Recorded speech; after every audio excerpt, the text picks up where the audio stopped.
Hello everyone, I hope you all are doing great. मैं आपका mentor अभय तिवारी आप लोग का इस वीडियो में स्वागत करता हूं।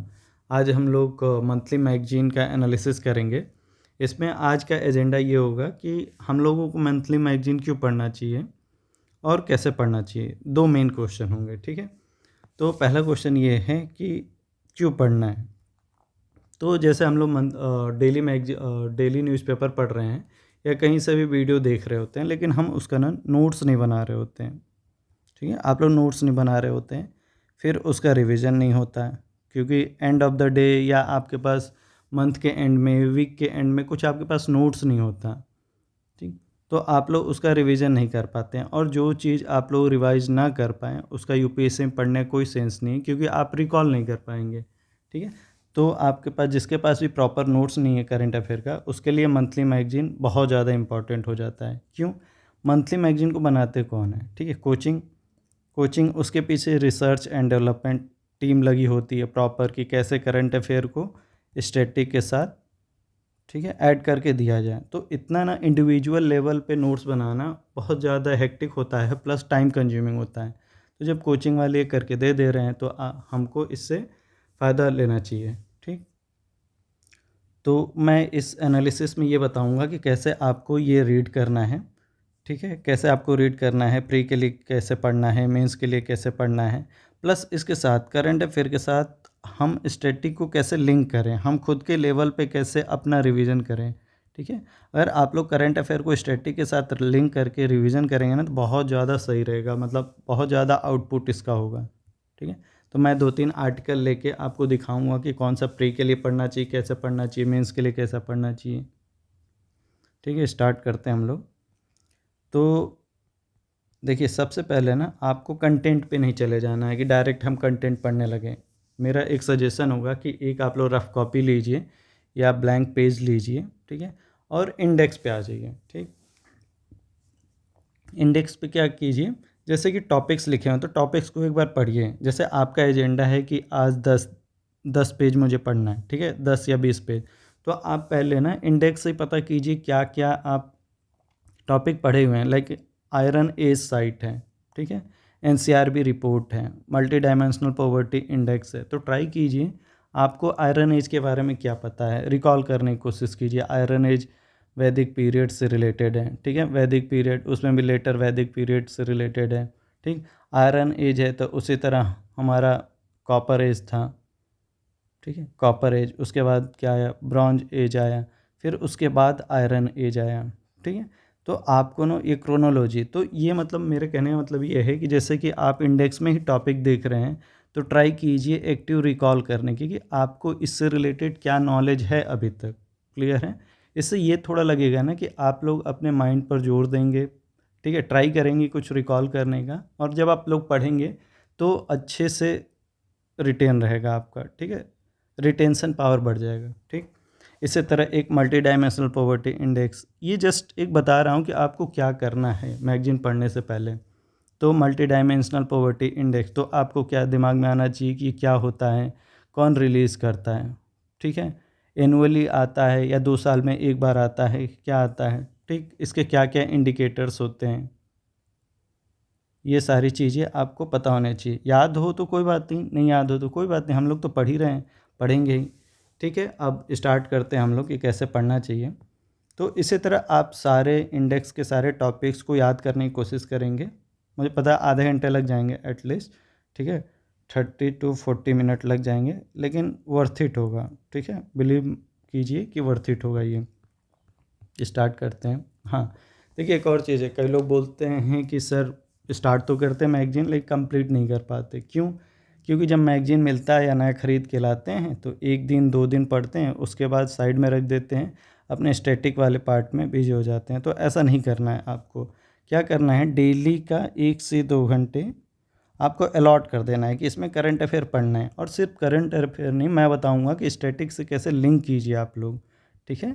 एंड तक जुड़े रहिएगा, मैं बताता हूँ, ठीक। तो इसमें देखिए, इस वाले मैगजीन में नॉर्मली किसी मैगजीन में लगभग 120 पेज होते हैं, 130 पेज होते हैं। तो आप ट्राई कीजिए एक दिन में 10 पेज कर लीजिए, तो ये लगभग 12 डेज़ में हमारा 120 कंप्लीट हो जाएगा। मतलब एक बार तो हम लोग पढ़ लिए हैं, ठीक, एक बार पढ़ लिए हैं। दोबारा हम लोग पढ़ लेंगे। जब दोबारा पढ़ेंगे तो स्पीड थोड़ा ज़्यादा होगा, तो एक दिन में लगभग 20 पेज हम लोग रिवाइज़ कर लेंगे, ठीक। और 6 दिन में 120 पेज वापस पढ़ लेंगे, तो अप्रॉक्स 18 डेज़ 20 डेज़ में हम लोग ये मैगज़ीन को 2 बार पढ़ चुके होंगे, ठीक। और बचे हुए हम लोग इसके साथ और ट्राई करेंगे कि इसके शॉर्ट नोट्स बना लें। ये सब मैं बताऊँगा कि शॉर्ट नोट्स कैसे बनाएं, ठीक है। और लास्ट मंथ का भी आपको रिवीजन करते रहना चाहिए, ठीक है। देखो यूपीएससी में ना सक्सेस का एक ही की है, रिवीजन। जितना ज़्यादा आप लोग रिवीजन कर पाएँ तभी आपको रिकॉल हो पाएगा, नहीं तो कोई सेंस नहीं है, ठीक है। तो ठीक है, हम लोग स्टार्ट करते हैं इंडियन आर्ट एंड कल्चर से एंड हिस्ट्री से। तो पहला टॉपिक प्रीलिम्स ओरिएंटेड है। देखिए पीडब्ल्यू के बुकलेट में, मतलब मंथली मैगजीन में दे रखता है कि प्रीलिम्स के लिए इंपॉर्टेंट है कि मेंस के लिए, ठीक है, या प्री प्लस मेंस दोनों के लिए। तो आप लोग उसके हिसाब से पढ़ेंगे, ठीक। पहला क्वेश्चन क्या है, AI protection for Tirumala temple, ठीक है। तो एआई प्रोटेक्शन ये हम लोग मेंस में भी यूज कर सकते हैं, साइंस एंड टेक के मतलब GS3 में, इसमें भी हम लोग एज ए एग्जाम्पल यूज़ कर सकते हैं, ठीक। क्वेश्चन क्या है, तिरुमला टेम्पल इन आंध्र प्रदेश। तो आपको क्या पता चला कि ये आंध्र प्रदेश में, ठीक है। क्या है ये, India's first AI powered integrated command control centre. Integrated command control centre किस लिए, for pilgrim safety, crowd prediction and crowd management and cyber security, इन तीनों के लिए है, ठीक है। तो ये हमारा मेंस में भी यूज हो जाएगा, ठीक। तो यहाँ के प्रीलिम्स के लिए क्या इंपॉर्टेंट है, तिरुमला टेम्पल कहाँ पे, आंध्र प्रदेश में, ठीक है। ये नेक्स्ट उतना ज़्यादा इम्पॉर्टेंट नहीं है, ये मैंने हाईलाइट कर रखा है। नेक्स्ट हमारा है अबाउट तिरुमला वेंकटेश्वर टेम्पल, ठीक है। तो क्या है ये, कहाँ पर है, आंध्र प्रदेश में है। कहाँ पे, वेंकट हिल पर, ठीक है। और ये क्या है, सप्तगिरी मतलब 7 हिल से उसका एक पार्ट है तिरुमला हिल्स, ठीक। ये किसको डेडिकेटेड है, तो लॉर्ड श्री वेंकटेश्वरा जी को डेडिकेटेड है। क्या है, उनको माना जाता है कि वो इनकारनेशन किसके हैं, लॉर्ड विष्णु के, ठीक। ये रहा करंट अफेयर प्लस। अब इसमें ध्यान दीजिए कि जब भक्ति मूवमेंट चल रहा था तो लॉर्ड विष्णु, उनको मतलब कि उनको मानने वाले लोग क्या कहलाते थे, अलवर्स, ठीक। और इनके साथ ही कौन था, नैनर्स। और ये किसको मानते थे, शिव जी को, ठीक। तो इस तरह ना आपको लिंक करना है। आप स्टैटिक तो दिया हुआ है थोड़ा सा, लेकिन आपको ना एक स्टेप आगे जाना है। एक स्टेप आगे जाएंगे तो आपका करंट अफेयर के साथ साथ आपका स्टैटिक भी तैयार हो रहा होगा, क्लियर है। तो ऐसे आपको पढ़ना है। फिर नेक्स्ट क्या है, इसमें साउथ इंडियन डायनेस्टीज़ के नाम दे रखा है, पल्लव, चोला, विजयनगर रूलर। तो आप जाकर देख लीजिए या ट्राई कीजिए उसी समय थोड़ा बहुत रिकॉल हो पा रहा है कि नहीं, कि विजयनगर एम्पायर में कौन कौन से डायनेस्टी थे, ठीक। फिर संत रामानुज के बारे में दे रखा है, तो ये सब पढ़ना है, क्लियर है। इसी तरह नेक्स्ट टॉपिक क्या है हमारा, आयरन एज साइट। तो एक्सकवेशन हुआ था तो तमिलनाडु के तेनकासी डिस्ट्रिक्ट में एक आयरन एज बरियल साइट मिला। आयरन एज, अभी मैं बता रहा था ऊपर कि आयरन एज किसको बोला जाता है। तो आप ये सब पढ़ेंगे और इसको बस नोट डाउन करना है। देखिए इतने सारे चीज़ें हैं, लेकिन सब चीज़ इम्पॉर्टेंट नहीं है, ठीक। तो आप अंडरलाइन कर लेंगे, हाईलाइट कर लेंगे, तो उसके वजह से क्या होगा ना, जब आप सेकेंड रीडिंग करेंगे, तो आपका रीडिंग बहुत फास्ट होगा और जो काम की चीज़ें बस वही पढ़ रहे हैं, ठीक। तो इस तरह आप लोग साथ साथ में साइड में कुछ ना कुछ लिखते चलिएगा, कि जैसे सी बी आई मतलब कॉपर, फिर ब्रॉन्ज, फिर आयरन एज आया था, आयरन एज वैदिक पीरियड में और लेटर वैदिक। तो आपके नोट्स भी बन रहे हैं। फिर नेक्स्ट क्या दे रखा है, न्यूज़ इन शॉर्ट। तो ये सारी चीज़ें आप लोग पढ़ लेंगे, ज़्यादा डिटेल में पढ़ने की ज़रूरत नहीं है, ठीक। ये क्या है, 150 years of national song Vande Mataram. तो ये इम्पॉर्टेंट है, वंदे मातरम नेशनल सॉन्ग है, तो इसका 150 ईयर हो गया है। तो आपको क्या देखना है, कंपोजर और लैंग्वेज, मतलब कौन कंपोज किया था। तो बंकिम चंद्र चटर्जी, और किस में कंपोज किए थे, संस्कृत में, ठीक। फिर उसके बाद बंगाली स्क्रिप्ट था, और ये इसको पहली बार, ठीक है, कॉन्स्टिट्यूएंट असेंबली में 24 जनवरी 1950 को ये वंदे मातरम को नेशनल सॉन्ग का स्टेटस दिया गया था, ठीक। नेक्स्ट क्या है, एक और चीज़ है, मैंने एक एक्स्ट्रा ऐड कर लिया है कि 1896 के आईएनसी सेशन में, कलकत्ता सेशन में रविंद्रनाथ टैगोर जी ने पहली बार वंदे मातरम गाया था। ठीक, तो आप एडिशनल इन्फॉर्मेशन यहीं पर नोट डाउन कर लेंगे ताकि रिवीजन करते समय आपका स्टैटिक भी रिवाइज होते रहे। ठीक है, तो इस तरह आप सारे चीज़ पढ़ेंगे। ये हो गया हमारा प्रीलिम्स का टॉपिक। अब एक दो आर्टिकल हम लोग मेंस का ले लेते हैं और उसको एनालिसिस करके मैं बताता हूँ कि उसे मेंस के लिए कैसे पढ़ना है। ठीक, तो एक टॉपिक है सोसाइटी एंड सोशल इशूज़ में। ये क्या प्रीलिम्स प्लस मेंस दोनों के लिए इम्पॉर्टेंट है। तो एनसीआरबी रिपोर्ट्स, तो कॉन्टेक्स्ट क्या है, national crime record bureau released इस 3 की एनुअल स्टैटिस्टिकल रिपोर्ट्स, मतलब एनुअल रिपोर्ट निकाला हुआ है, 3 रिपोर्ट निकाला हुआ है। ठीक, कौन कौन से रिपोर्ट हैं, crime in India report, prison statistics, ठीक है, एक्सीडेंटल डेथ एंड सुसाइड, ये 3 रिपोर्ट हैं, 1 2 3। अब इसको देखिए कैसे पढ़ना है। पहली बात, एनसीआरबी होता है क्या। अगर कोई पहले नहीं पढ़ा है तो सबसे पहले तो ये फाइंड आउट कीजिए कि एनसीआरबी है क्या। तो मैगजीन का यही फ़ायदा है, मैं बता रहा था कि एक्स्ट्रा चीज़ें जो भी स्टैटिक पोर्शन का है वो खुद ही बना कर दे दिए हैं। ठीक, आपको ज़्यादा एफर्ट नहीं करना, बस आपको रटना है। आपका काम होना चाहिए रटना, पढ़ना, रिविज़न करना और इस तरह हाईलाइट कर लेना।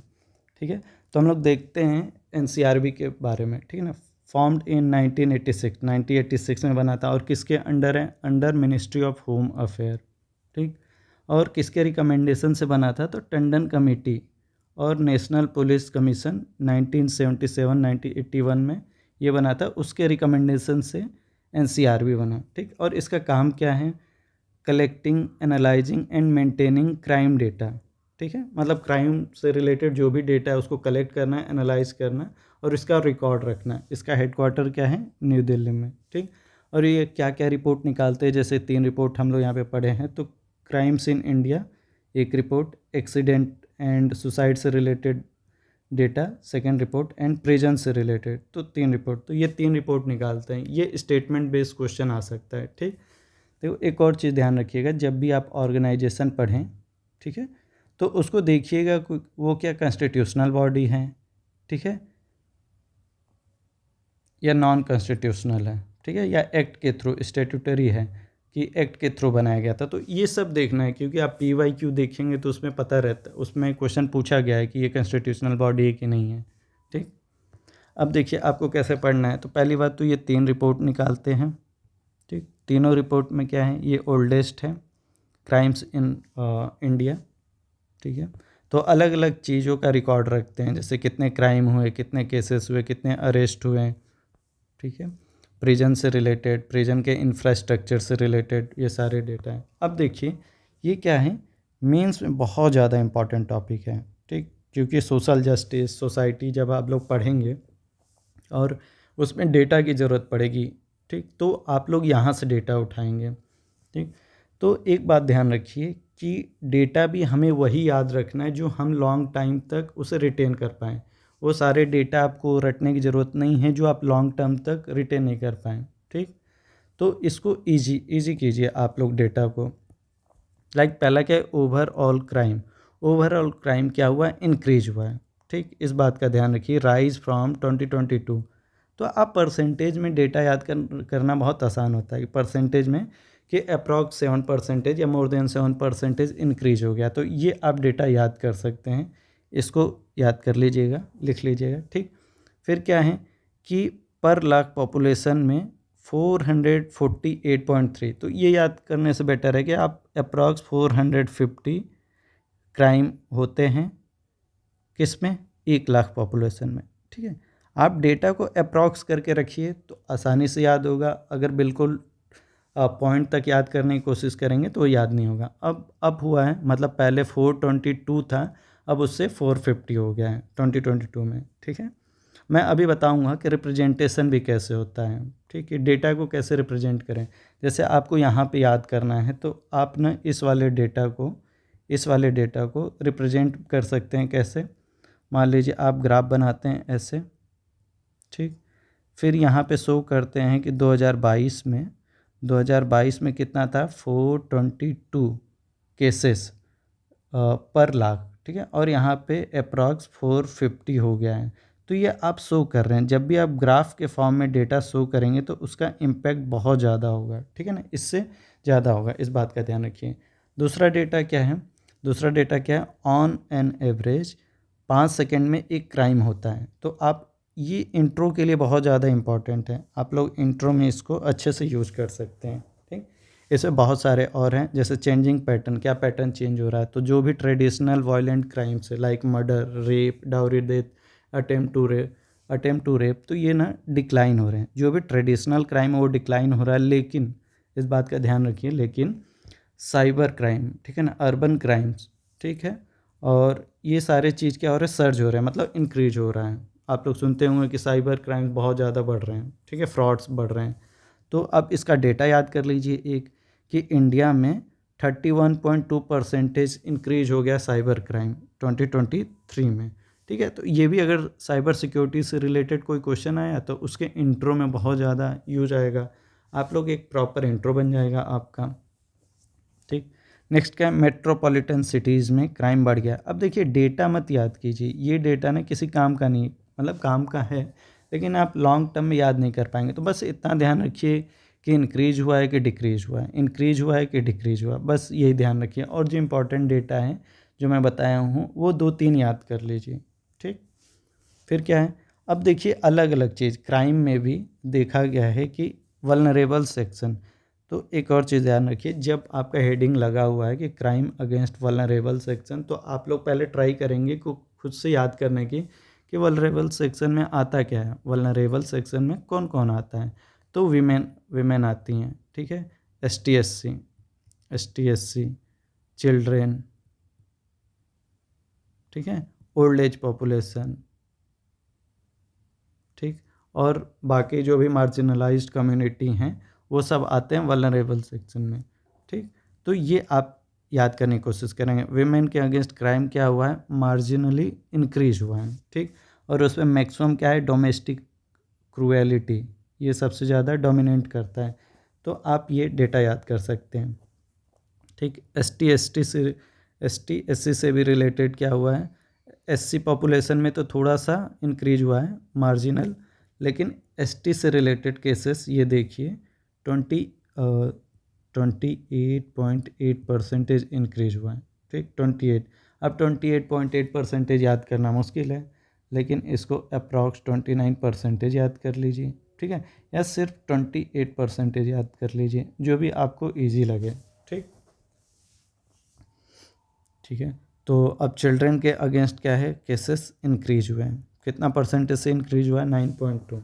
देखिए सबसे पहले ना आप लोग इंक्रीज या डिक्रीज याद करने की कोशिश किया कीजिए, फिर उसके बाद परसेंटेज को ध्यान देना है, ठीक, ये सारी चीज़ें, ठीक है। नेक्स्ट पढ़ते हैं।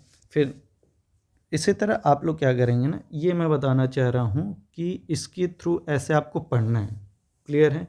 अब इसका ऐसे पढ़ना है, ये हाईलाइट करके आपको पढ़ना है। जब दोबारा आप लोग पढ़ेंगे तो सिर्फ हाईलाइटेड वाला ही पार्ट पढ़ेंगे, ठीक है। इस वीडियो का काम है बस आप लोगों को बताना, ठीक।